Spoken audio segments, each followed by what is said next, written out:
क्या सच में भगवान नहीं है? नहीं है। उनके लिए जिसे भगवान ने उसे ही छप्पर फाड़ कर दिया है। आज उनके पास सब कुछ है तो वो ईश्वर को नहीं मानते। शायद खुद को ईश्वर समझने लगे हैं। वो समझते हैं कि हमने मेहनत किया है तभी मिला है, जबकि गीता में साफ साफ लिखा है, तू कर्म कर, फल देना मेरा काम है। और ये थोड़ी सी मेहनत से ज़्यादा पैसा कमा लेने पर घमंड आ जाता है। तो कुछ लोग ज़्यादा मेहनत करके भी पैसा उतना नहीं कमा पाते हैं, उतना ही कमा पाते हैं जिससे घर का गुजारा चल सके, क्योंकि वो लोग अपने किसी दूसरे जन्म का फल आज भुगत रहे हैं। किसी दूसरे जन्म का फल भी इस जन्म में मिलता है, इसे कोई समझ ही नहीं पाता है। अगर समझ जाता तो जो बड़े घर में जन्म लेते हैं उनका क्या कारण है, और जो गरीब घर में जन्म लेते हैं उनका क्या कारण है। ये अपने अपने कर्मों के हिसाब से ही, कर्म के अनुसार ही उन घरों में जन्म लेते हैं और सुख और दुख पाते हैं। इंसान इस बात को समझ ही नहीं पाता है। अपनी छोटी सी बनाई दुनिया में खुश होता है, जबकि पूरी पृथ्वी का राजा तो वो है जो पूरी सृष्टि को बनाया है। पर वो कभी घमंड नहीं करते। उन्हें हमसे क्या चाहिए, यही ना कि हम सच्चे, अच्छे और परोपकारी इंसान बने, एक दूसरे के काम आए। भगवान का साक्षात रूप हमारे घर में है। भगवान के तो सब दर्शन करना चाहते हैं, पर उन्हें पता ही नहीं कि भगवान कहाँ है। भगवान का साक्षात रूप हमारे घर में है, जिन्हें हम माता पिता कहते हैं। वो कभी भी हमारा बुरा नहीं सोचते, हमेशा अच्छी शिक्षा देते हैं। हमारी सारी ज़रूरतों को वो पूरा करते हैं, इसमें कोई भी कहीं भी कमी नहीं छोड़ते। हमारे सुख सुविधाओं के लिए सूरज की तरह खुद को जलाकर हमारे जीवन में रोशनी बिखेरते हैं। कम से कम इन्हें ही भगवान समझकर उनकी पूजा करनी चाहिए। उनकी दी हुई शिक्षा के अनुसार चलें।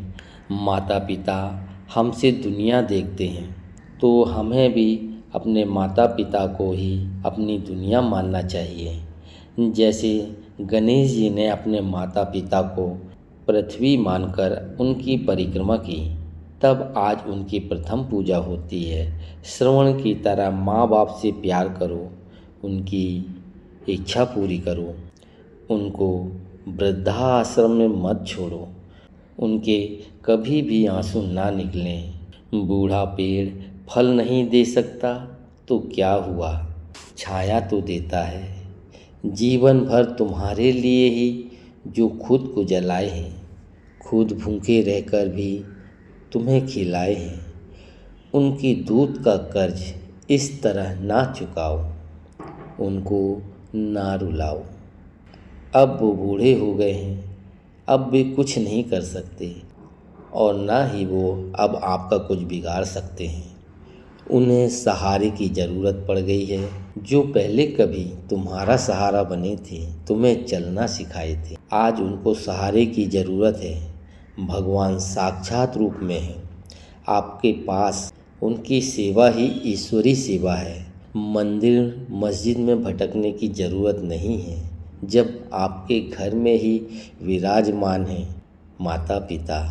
उनको नाराज़ किया तो आपका सर्वनाश होना निश्चित है।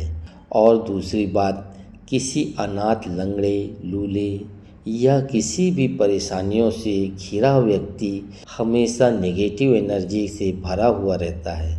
इनका दिल कभी नहीं दुखाना चाहिए, क्योंकि ये पहले से ही दुखी होते हैं। हम 2 पल की खुशी के लिए इनका मजाक बनाकर बहुत बड़ी गलती कर लेते हैं, क्योंकि दुखी इंसान के पास दुख के अलावा और कुछ नहीं होता है। अगर वो देना भी चाहे तो आपको दुख ही दे सकता है, बद्दुआ ही दे सकता है। इनके अलावा उनके पास और कुछ नहीं होता। वो दुखी होकर कुछ भी कह दिया मतलब आपने भगवान को नाराज़ कर दिया, क्योंकि जब वो रोता है तो कयामत आ जाती है। किसी का दिल दुखाना अच्छी बात नहीं है। कोई भी आपके नाम से ना रोए, इस बात का ख्याल ज़रूर रखना चाहिए। हो सके तो ऐसे लोगों की सहायता ज़रूर करें। आपका समय बदल जाएगा। बड़े हो तो बड़प्पन दिखाओ और भी बड़े बन जाओ। जो गरीब होते हैं ऐसे लोग दिल से दुआ देते हैं जो कभी विफल नहीं होता, और बद्दुआ भी देते हैं वो भी कभी विफल नहीं होता है। और माता पिता की सेवा ही ईश्वर की सेवा है। अपने माता पिता का कभी दिल ना दुखाना दोस्तों।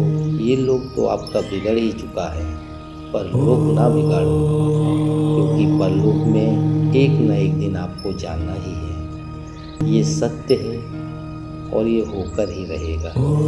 जय माता दी दोस्तों। वीडियो अच्छी लगी हो तो लाइक करें, शेयर करें और सब्सक्राइब करना बिल्कुल ना भूलें दोस्तों। कमेंट में जय माता दी ज़रूर लिखें। जय माता दी।